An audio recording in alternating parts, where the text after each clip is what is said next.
Please give an energetic and warm welcome to the one and only Anand Arnold.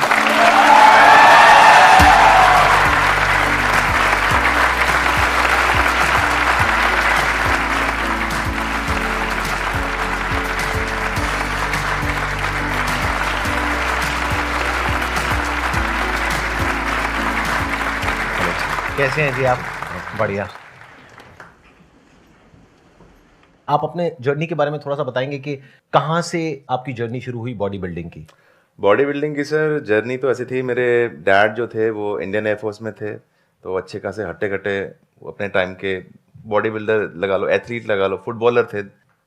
उसके बाद मेरे brother जो थे वो स्टेट लेवल के बॉडी बिल्डर थे, मिस्टर पंजाब 5 टाइम वो रह चुके थे। देन मैंने 13 की एज में जो है जिम स्टार्ट किया था, क्योंकि डैडी ने तो कभी अलाउ नहीं किया था, मेरे ब्रदर ने सपोर्ट किया तो मैंने स्टार्ट किया। देन मैंने डिस्ट्रिक्ट लेवल पे जो है एक कंपटीशन भी जीता था 13 साल की उम्र में, मिस्टर गोल्डन का। तो 13 साल की एज में आपकी बॉडी अच्छी खासी बन गई थी? बहुत अच्छी थी सर। फिर ये जो व्हीलचेयर वाला एपिसोड है ये कब हुआ आपके साथ? ये 15 साल की उम्र में हुआ। अच्छा। जो कि लोअर स्पाइनल कॉर्ड में कैंसर था, वो मतलब कि बाय बर्थ ही था, बट पता नहीं लग पाता था, पेन रहता था छोटेपन से ही, और कुछ ऐसी टेक्नोलॉजीज नहीं आए थे तब।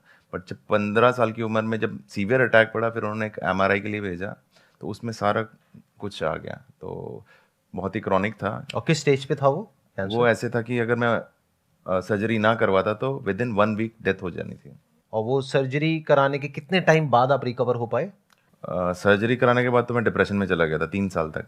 अच्छा जी, 3 साल मैंने फिजियोथेरेपी किया, तो डॉक्टर बोलते थे कि हाँ 3 महीने में ठीक हो जाओगे, 4 महीने में ठीक हो जाओगे, और मैं उनको फॉलो अप करता था। बहुत ही मेरे मतलब कि दिमाग बहुत ही बच्चों जैसा था, जैसे डॉक्टर कोई बोलता है तो मान लेते हैं।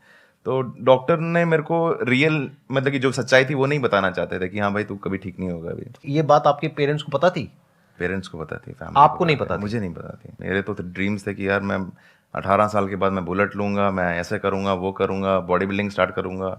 तो मेरे भी ड्रीम, डॉक्टर थे वो वहाँ पे CMC हॉस्पिटल में, तो वहाँ पर तब आए थे डॉक्टर केसी, अमेरिका से आए थे। तो उन्होंने मेरे को बोला, कहते दुनिया की कोई मेडिसिन, कोई थेरेपी, कोई फिजिकल थेरेपी तुझे नहीं ठीक कर सकती, you have to start your life on wheels. तो मैं मतलब कि तब आपकी एज कितनी थी?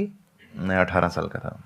18 साल के थे, यानी 3 साल से ऑलरेडी ये सब चल रहा था। जी, ये सारा हाँ, पेन और जी, ये जी, जो पूरा वो सब था। जी। और आपको 18 साल की एज में पता लगा कि अब ये आपको अपनी चीज़ पूरी लाइफ ऐसे ही गुजारनी व्हीलचेयर के ऊपर ही गुजारनी है। है। जी।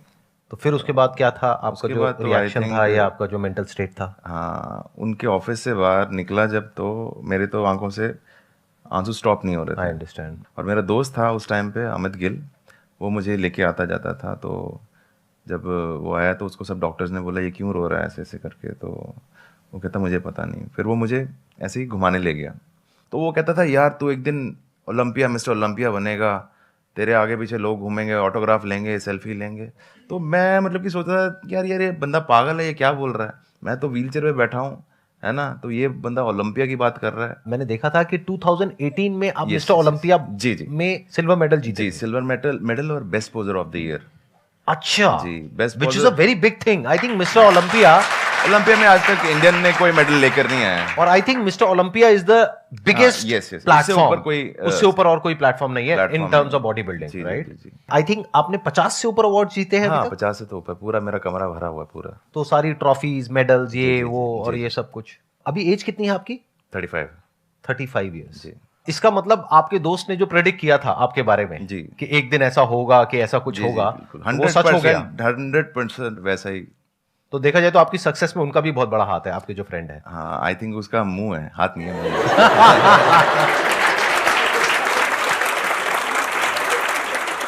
इनकी इस बात से आप आइडिया लगा सकते हो कि लाइफ में एक पॉजिटिव एनवायरनमेंट कितना जरूरी होता है जब हमारे साथ में कुछ बहुत बुरा हो रहा होता है। क्योंकि उस वक्त क्या होता है कि अंदर से इंसान टूट जाता है, आसपास में भी लोगों की जो नजरें होती हैं उसके अंदर हमको ऐसा दिख रहा होता है कि अरे अरे ये क्या हो गया, व्हाटएवर। बट उस टाइम पे अगर कोई आ करके बोले नहीं तू ये कर सकता है, वो कर सकता है, चाहे वो मन रखने के लिए भी बोले, जी। लेकिन वो बहुत बड़ी बात होती है। अब बताइए, आप लोगों के माइंड में कुछ क्वेश्चंस आ रहे होंगे जो आप इनसे पूछना चाहते हैं, तो प्लीज गो हेड। सर मैं ये पूछना चाहती हूँ दैट आपने अपनी जर्नी लाइक बहुत कुछ फेस किया होगा, उस ड्यूरेशन में आपने क्रिटिसिज्म भी बहुत फेस किया होगा, ऐसा मुझे लगता है जी। सो अगर आपने फेस किया है तो उससे कोप अप कैसे किया आपने?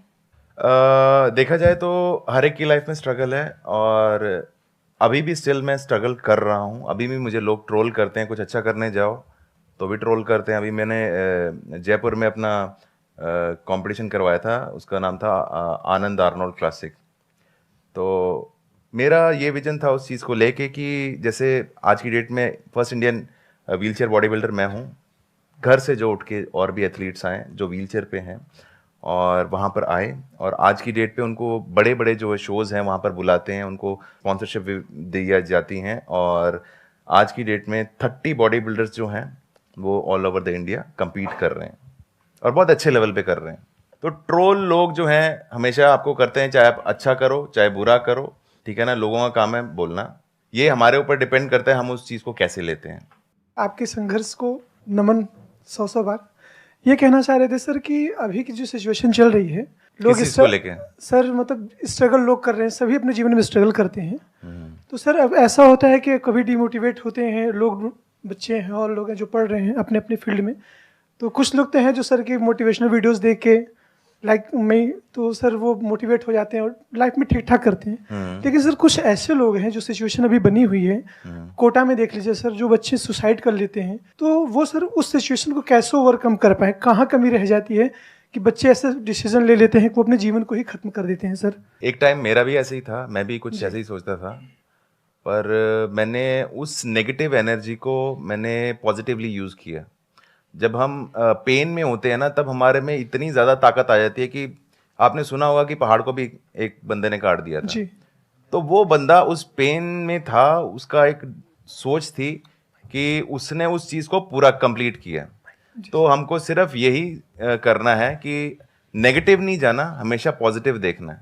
मेरी ज़िंदगी में था कि ये चीज़ नहीं थी, दांतों में पावर नहीं है पर हाथों में तो है ना, तो आज आपके सामने हूँ, देख लो। बैकग्राउंड ऑफ अप्लॉज है।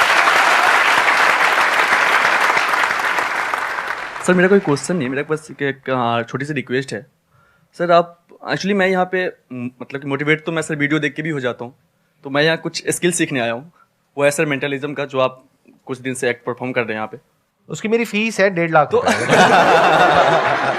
अगर आप सीखना चाहते हो तो आप पैसे डिपॉजिट कराओ और फिर करते हैं हम सर कोई दिक्कत नहीं है सर, फी मतलब पे करेंगे, कोई दिक्कत नहीं है। तो दो 1.5 लाख रुपए दो सर। आप 1.5 लाख छोड़ो, पहले 150 रुपए तो दो।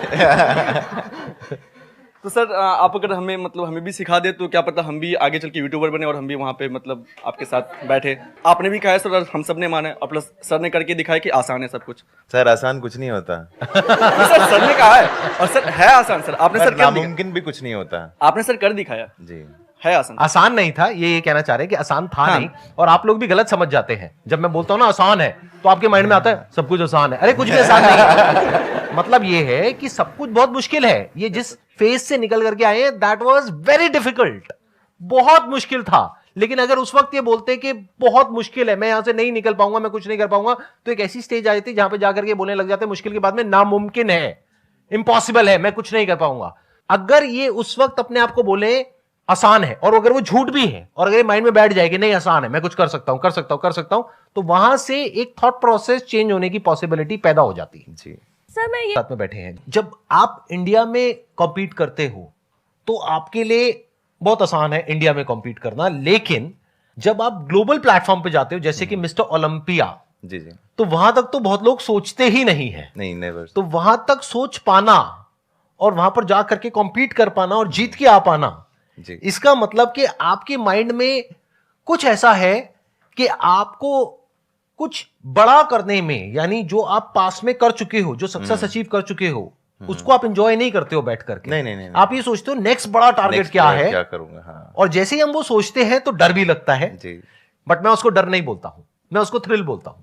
जैसे जब ये मीट सीरीज मैंने शुरू करी थी तो मेरे अंदर एक डर था, अगर आपकी लैंग्वेज में बोला जाए, और मेरी लैंग्वेज में बोला जाए तो एक थ्रिल था, क्योंकि मैं कुछ नया कर रहा था। उससे पहले अगर आप 10 साल में देखोगे ना तो मैं कहीं गया ना कोई यहां पर आया, लेकिन पिछले 4 महीने में देखो कितने लोग यहां पर आ गए, सब कुछ ही बदल गया। मतलब पिछले 10 साल में जो मैंने किया उस सबको छोड़ करके एक नया ट्रैक पकड़ लिया। हो सकता है अगले 6 महीने बाद मैं फिर कोई नया ट्रैक पकड़ लूं।